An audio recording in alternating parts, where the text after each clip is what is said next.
Hello and welcome to my antitrust channel where I discuss issues pertaining to competition law.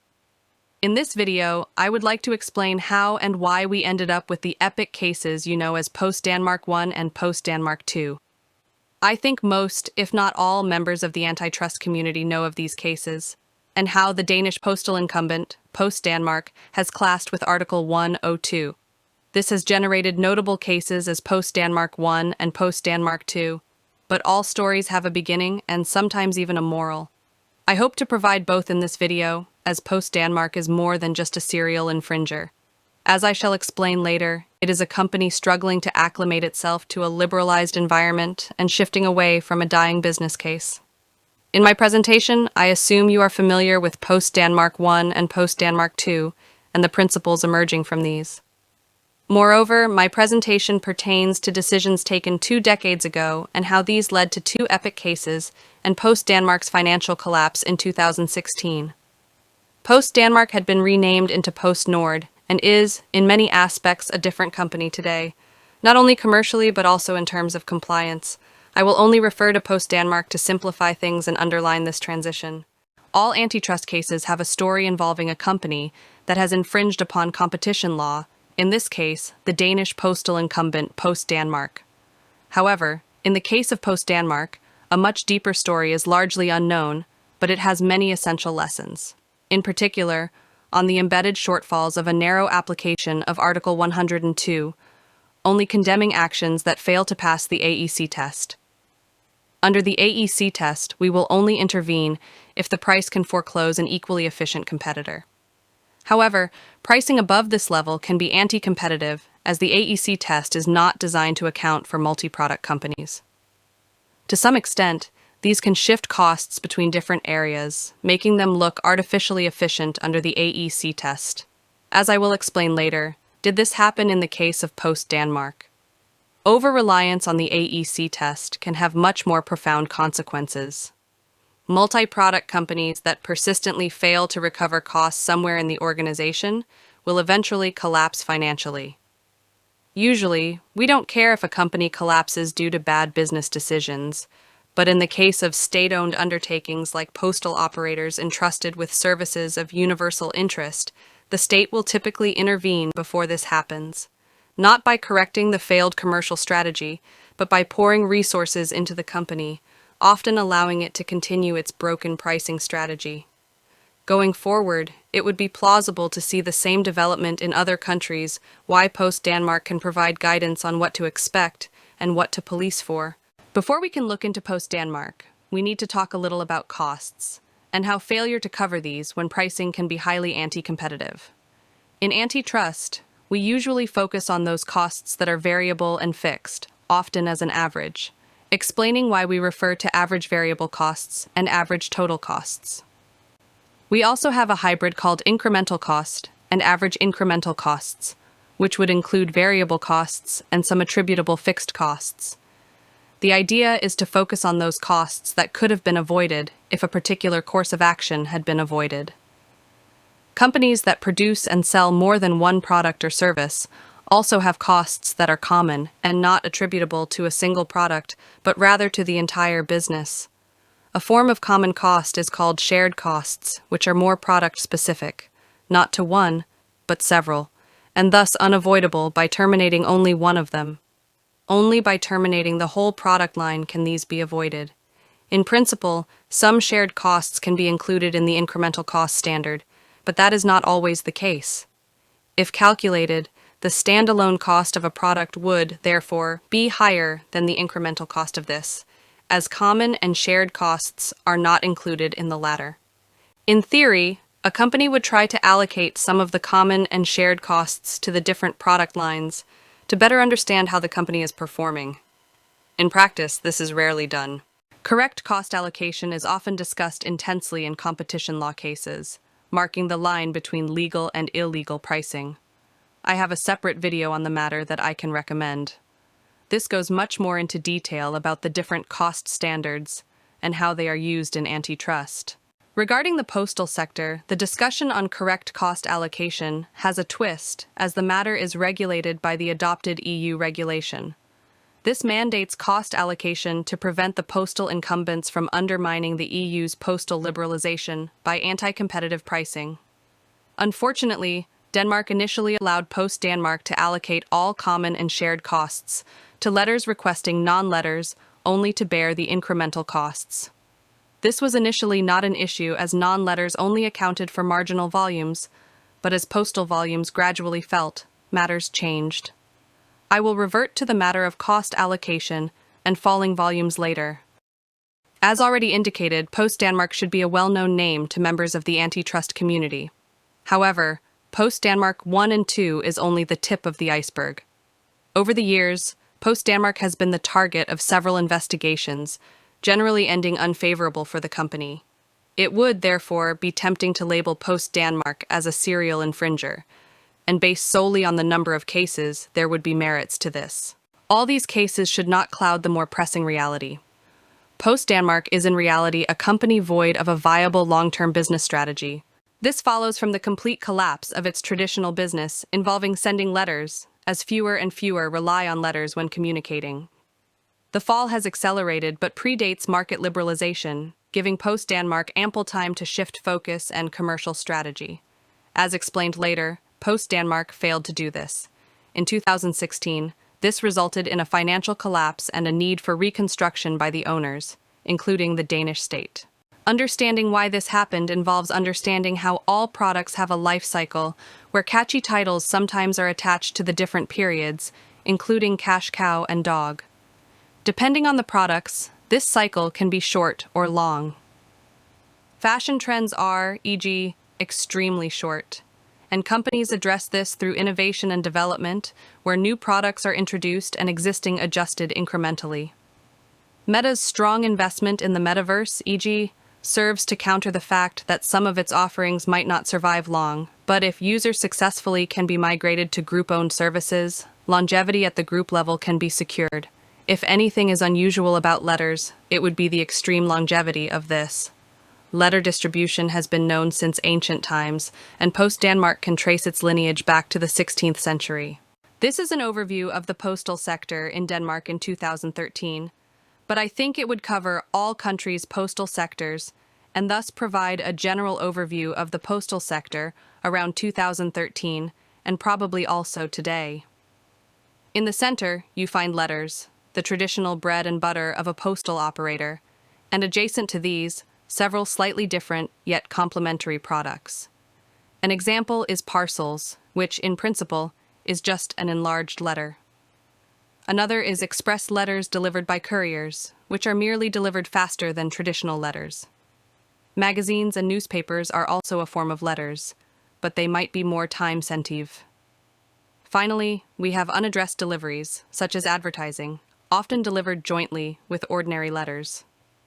The fundamental logistics are identical across all of these offerings and involve moving a unit across a distribution network, regardless of whether involving letters, parcels, or magazines, making it logical that postal operators are offering all. Post Danmark's challenge is that all these products are dying, save for packages, and this process has been going on for the last 25 years.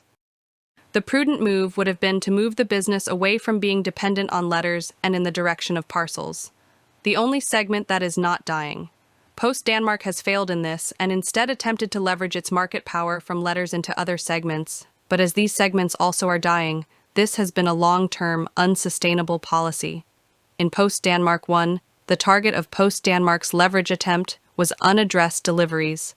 Besides being long-term unsustainable, it was also unlikely to be profitable as the competitors often had much lower operating costs by not, e.g., relying on civil servants for distribution. In Post Danmark 2, the target was industrial mass letters.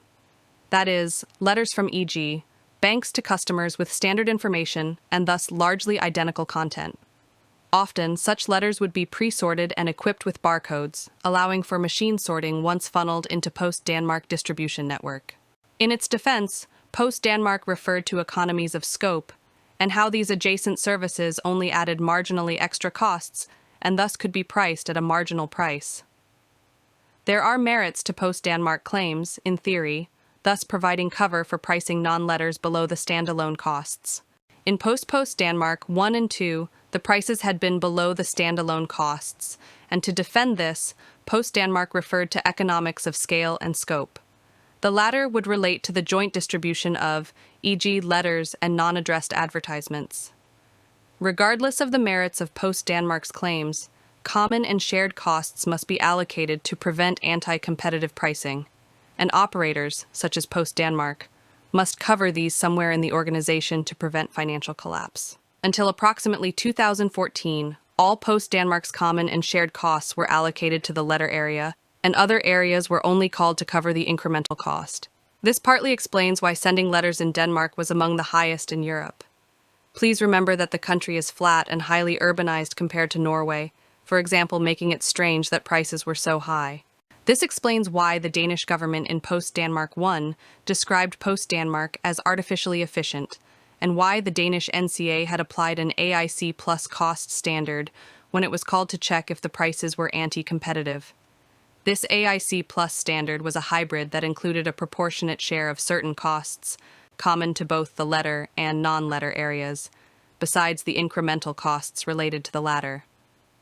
This was not explained to the Court of Justice, leading to Post Danmark 1, but the matter was corrected in Post Danmark 1.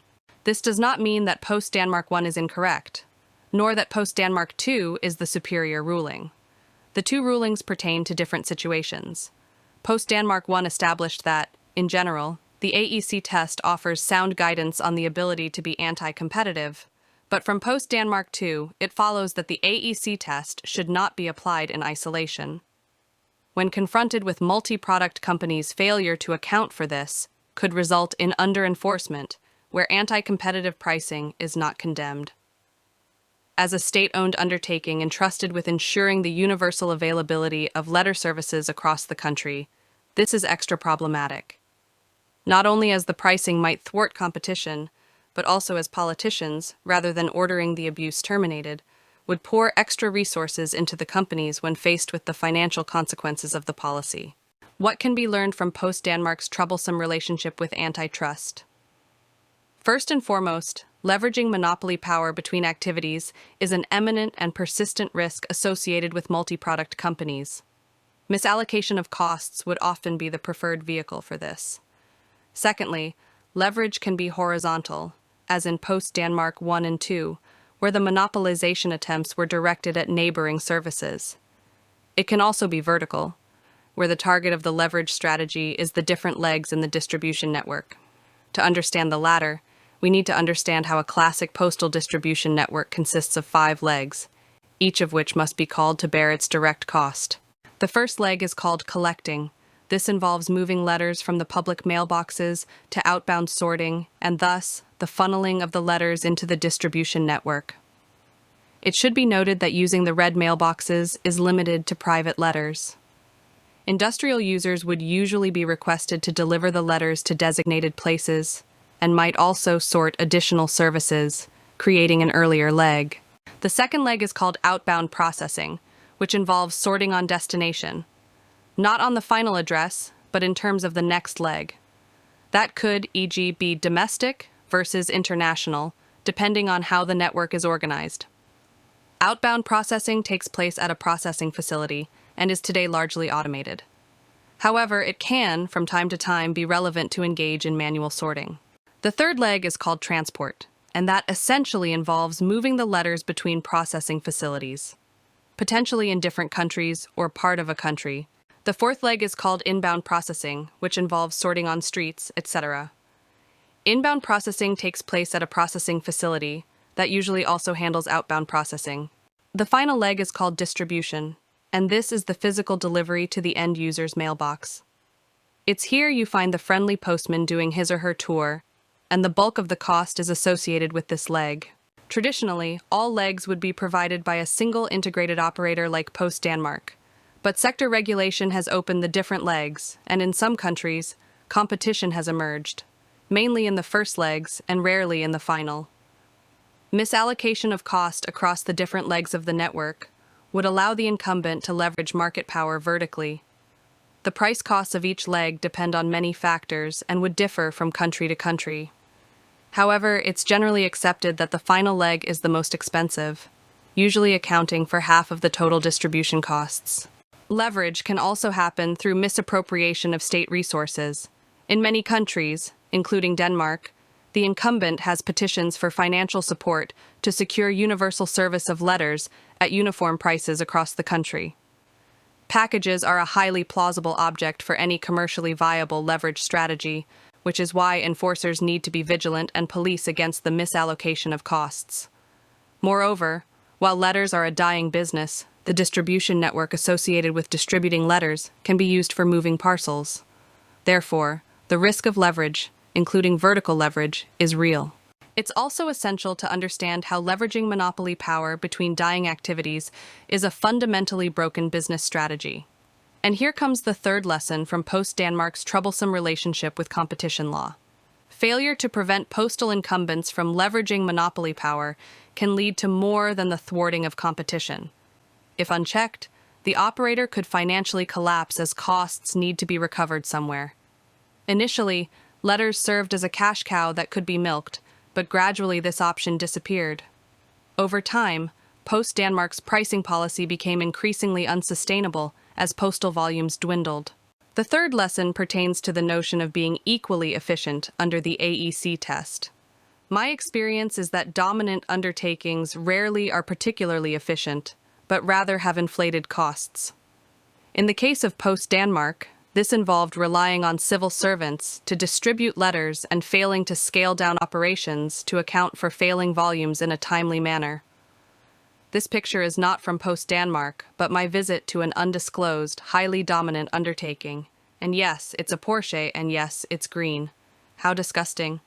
Porsches can be black or red, but not green. I'm pleased to know that his horrible company is subject to several antitrust investigations. The somewhat sad story of Post Danmark's troublesome relationship with antitrust has much to offer. I think the main lesson is the risk of over-relying on the AEC test, as it can lead to under-enforcement when it comes to multi-product companies. Through misallocation, the incumbent can not only thwart competition, but it can also escape condemnation under the AEC test. Even if all avoidable costs are allocated relying on an LRAIC test, this can still create problems in a longer perspective as common and shared costs must still be recovered somewhere in the organization. Post Danmark's financial collapse in 2016 is a testimony of this, as Post Danmark persistently failed to cover costs by pricing non-letter services at incremental prices. As letter volumes fell, this became more and more unsustainable. Post Danmark has discontinued most non-letter activities today and reoriented the business to focus on parcels. Hopefully, this also involves abandoning the incremental pricing strategy, but time will tell. If you want to know more, I can recommend this outstanding paper explaining the sad story behind Post Danmark 1 and 2 and how failure to cover costs not only yielded these epic cases, but also led to the financial collapse of Post Danmark. Going forward, it would be plausible to see the same development in other countries why Post Danmark can provide guidance on what to expect and what to police for. Here, I have listed the cases that were cited in the presentation. You can find further cases in the paper I suggested earlier. As always, feel free to reach out. My email is below.